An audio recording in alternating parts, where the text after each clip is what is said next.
3월 15일 오늘의 말씀은 마태복음 21장 12절에서 22절입니다.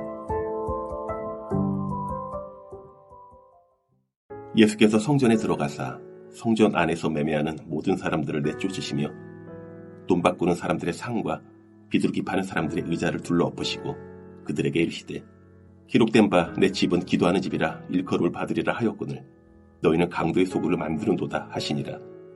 맹인과 저는 자들이 성전에서 예수께 나옴에 고쳐주시니 대제사장들과 서기관들이 예수께서 하시는 이상한 일과 또 성전에서 소리로 호산나 다윗의 자손이여 하는 어린이들을 보고 노하여 예수께 말하되 그들이 하는 말을 듣느냐. 예수께서 이르시되 그렇다. 어린 아기와 젖먹이들의 입에서 나오는 찬미를 온전하게 하셨나이다 함을 너희가 읽어본 일이 없느냐 하시고 그들을 떠나 성 밖으로 베다니에 가서 거기서 유하시니라. 이른 아침에 성으로 들어오실 때 시장하신지라. 길가에서 한 무화과 나무를 보시고 그리로 가사 잎사귀밖에 아무것도 찾지 못하시고 나무에게 이르시되 이제부터 영원토록 내가 열매를 맺지 못하리라 하신 무화과 나무가 곧 마른지라. 제자들이 보고 이상히 여겨 이르되 무화과 나무가 어찌하여 곧 말랐나이까. 예수께서 대답하여 이르시되 내가 진실로 너희에게 이르노니 만일 너희가 믿음이 있고 의심하지 아니하면 이 무화과 나무에게 된 이런 일만 할 뿐 아니라 이 산더러 들려 바다에 던져지라 하여도 될 것이요 너희가 기도할 때에 무엇이든지 믿고 구하는 것은 다 받으리라 하시니라. 마태복음 21장 12절에서 22절 말씀을 함께 묵상하겠습니다. 예루살렘에 입성하신 예수님께서 제일 먼저 찾아간 곳이 성전입니다.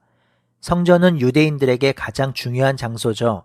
성전이 없으면 하나님께 제사 드릴 곳이 없어지기에 자신들의 죄를 사하지 못하고 하나님을 만나지 못합니다. 성전이 없으면 하나님을 예배하지 못합니다. 그러니 성전은 유대인들의 정체성이 유지되는 장소이죠. 그러한 성전에서 예수님이 들어가셔서 충격적인 일을 감행하십니다.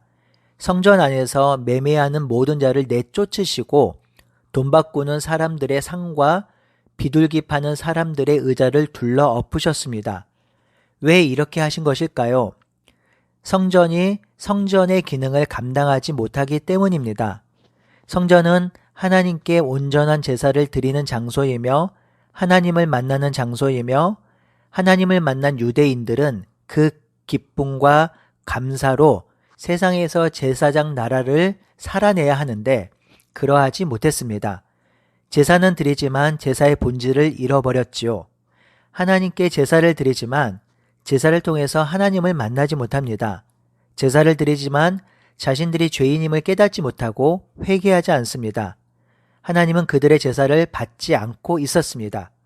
그들의 제사는 무용한 제사가 되고 있었습니다. 뿐만 아닙니다.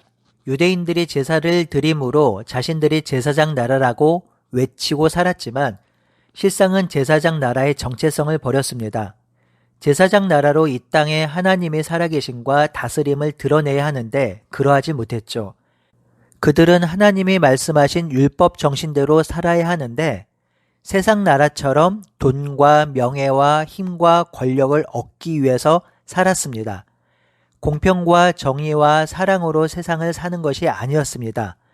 그러니 그들은 하나님의 살아계심을 보여줄 수도 없었고요.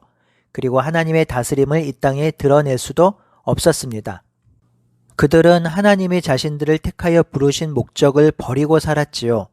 그러니 하나님의 율법 정신에는 1도 관심이 없었습니다. 그것을 상징적으로 보여주는 것이 성전에서 매매하는 것입니다. 당시 유대인들은 각 나라에 흩어진 디아스포라 유대인들이 많았고요. 그들은 여전히 유월절을 지켰습니다. 유월절을 지키기 위해서 성전으로 올라왔지요. 이 성전에 올라와서 제사를 드려야 하는데 제물을 살던 곳에서 가지고 올 수 없으니 성전에서 사야 했습니다. 혹시 집에서 가져온 제물이라 해도 제사장이 보고 흠이 없다고 해야 하는데 집에서 가져온 제물은 흠이 있다고 하면서 제사에 사용하지 못한다고 했습니다. 그리고 제사장은 자신이 결탁한 장사하는 사람에게 가서 사라고 하였습니다. 돈도 마찬가지입니다. 자기가 살던 곳에 돈을 가져왔기에 환전을 해야 했었고요. 이 환전을 하면서 폭리를 취했습니다. 이 모든 일은 제사장이 관장했고요. 제사장은 이 일을 관장하면서 엄청난 수입을 얻었습니다. 모두 다 썩었습니다. 제사의 전통은 지켰지만 제사의 본질은 상실했고 제사장은 강도가 되었습니다. 그곳은 권력과 탐욕만이 난무하는 장소가 되었습니다. 이교도의 성전과 다를 바가 없었습니다.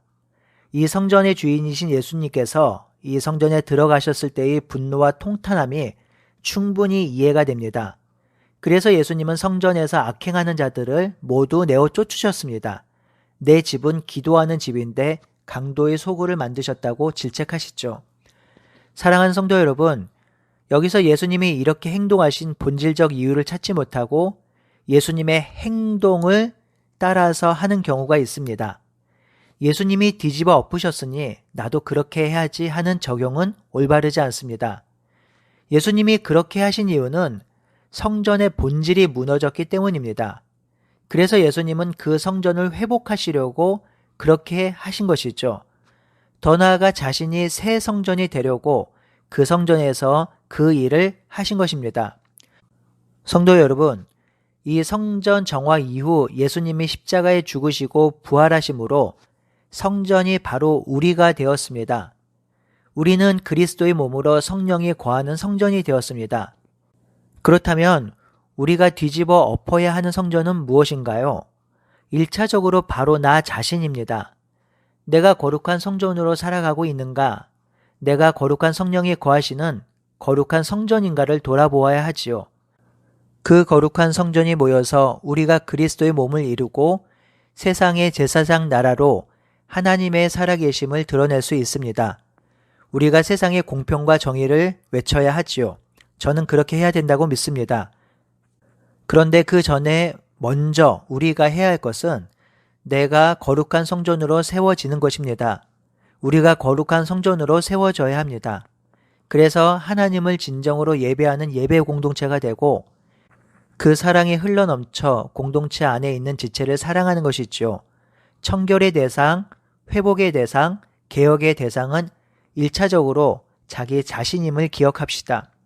성전 정화를 하신 후 예수님은 다시 성 밖으로 나오셨습니다. 그리고 다음날 아침 다시 성으로 들어가셨지요. 예수님은 성 안에만 계신 것이 아니라 베단이라는 곳에 거처를 정하시고 아침에 들어가고 저녁에 나오셨습니다. 이렇게 성전에 들어가시는데 배가 고프셨습니다. 때마침 무화과 나무가 있어서 그 열매를 드시려고 하는데 열매를 찾지 못했습니다. 예수님은 이 열매 없는 무화과 나무를 향해 이제로부터 영원토록 내가 열매를 맺지 못할 것이다 라고 저주하셨고 곧 나무가 말랐습니다. 예수님의 이러한 행동은 단순히 열매 맺지 못하는 무화과 나무를 배가 고파서 저주하신 것이 아닙니다. 예수님은 이 행동을 통해서 아주 강력한 메시지를 보내고 계십니다. 이 무화과 나무는 이스라엘을 상징하죠. 이사야 28장 4절, 예레미야 8장 13절, 24장 1절에서 10절, 호세아 9장 10절, 16절, 17절에 기록되어 있습니다. 그러니 예수님이 이 행동을 통해서 열매 맺지 못하는 이스라엘 나라를 향해 심판을 선언하고 있는 것이죠. 이전 단락에서 성전을 정화하시면서 제사장과 서기관들의 죄악을 드러내셨지만 실상 그들만의 문제는 아니었죠. 그 물건을 사는 유대인들, 디아스포라 유대인들도 예외는 아니었습니다.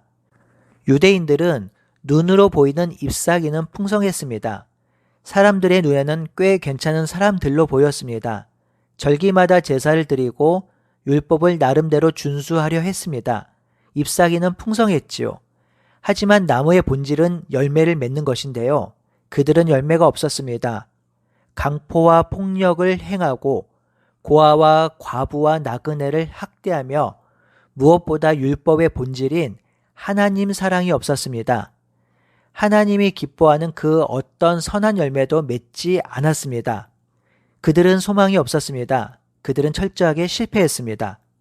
예수님은 지금 열매 없는 무화과 나무를 저주하시면서 열매 없는 유대인의 삶에 심판을 선언하시는 것입니다. 이제 이 이스라엘 백성을 대신할 공동체가 등장할 것입니다. 예수님은 그 공동체가 어떤 공동체가 되어야 하는지를 설명합니다. 21절에서 22절이 그 내용입니다. 예수님이 열매 없는 무화과 나무를 저주하시자 제자들이 그 이유를 묻죠. 그러자 예수님은 믿음에 대해서 말씀하십니다. 믿음이 있고 의심치 않으면 무화과 나무에 일어난 일뿐만 아니라 이 산더러 들려 바다에 던지라 하여도 될 것이라 하였습니다. 또 기도할 때에 무엇이든 믿고 구하면 다 받을 것이라고 하셨습니다. 무엇을 강조하고 있나요? 바로 믿음입니다. 믿음이 있으면 산을 옮겨 바다에 던지게 할 수 있으며 믿음으로 구하면 다 받을 것이라 하시지요. 그러니 예수님은 다시 예수님께서 세울 공동체에 믿음이 중요함을 말해주고 있습니다. 이 믿음에서 가장 중요한 것은 믿음의 실체, 믿음의 내용입니다. 무엇을 믿는가 하는 것이 중요하죠. 그러면 우리가 믿어야 할 것이 무엇인가요? 바로 하나님이 하신 일과 하나님이 하실 일을 믿는 것입니다. 그러니 믿음의 내용, 믿음의 실체를 많이 아는 사람이 더 많이 믿을 것이고요.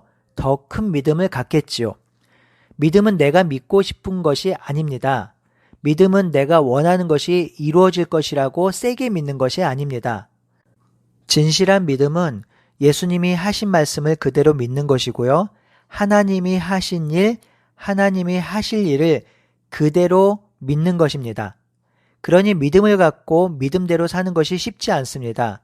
하나님이 하신 말씀은 우리의 이성으로 이해되지 않는 일들이 너무 많거든요. 하지만 예수님이 세우실 공동체는 하나님이 하신 일과 하실 일, 예수님이 말씀하신 말씀을 그대로 믿는 믿음 위에 세워질 것입니다. 그러니 오늘 하루도 하나님을 믿고 하나님의 약속을 믿고 살아가는 하루가 되기를 간절히 바라고 소원합니다. 아멘.